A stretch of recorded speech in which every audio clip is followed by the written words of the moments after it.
Being a Vita owner since the year it stepped foot in North America, I've seen the rise in the overall fall of the handheld. Now, why is that? One complaint you'll hear over and over again is that the Vita has no games. While I could finish this point with saying that currently the PlayStation Vita has 368 more games than the Xbox One, 88 more games than the PS4, and only 282 less games than the 3DS as of the recording of this video, let's take a look as to why it seems that the PlayStation Vita has no games.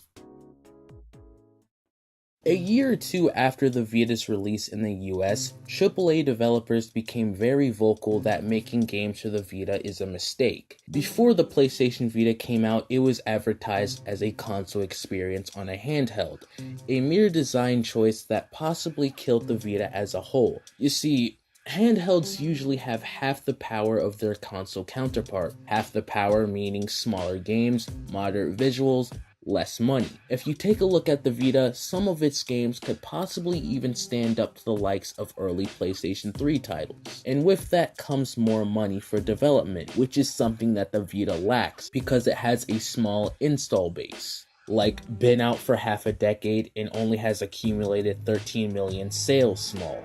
And because Western developers put so much money into developing games for the Vita and got so little back, little to no games are being made to the Vita anymore. In America, that is. See, while the Vita isn't doing so well for the old Uncle Sam, it's doing numbers in the land of the rising sun. Well, not enough to compare to the 3DS, but enough for Eastern developers to still pump out games for it. Since the core audience pulling in at this point literally all the money that the Vita gets is Japan, most of the games coming to the Vita will be favorite genres of the Japanese. And so far in 2016, the top selling gaming genre in Japan is RPGs, having 6 games on that list. RPGs, a genre that only makes one single appearance in the top selling gaming genres in 2016 for Europe, the UK, and the US. The best-selling genre in all 3 of these nations would be the first-person shooter, a genre which doesn't even make it into Japan's top 20, which definitely shines a light as to why there's a lack of those games being made.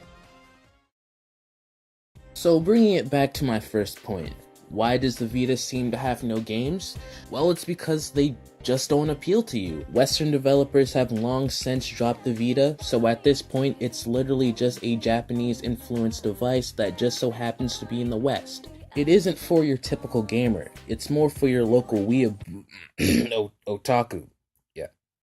Otaku. The Vita is loaded with lots of visual novels, RPGs, rhythm games, waifu fighting games, dungeon crawlers, and all that other weird shit to keep your tentacles in check.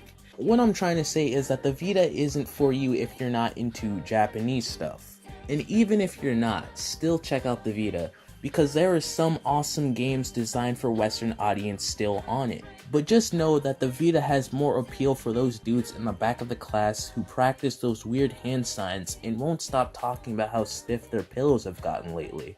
Strange, huh?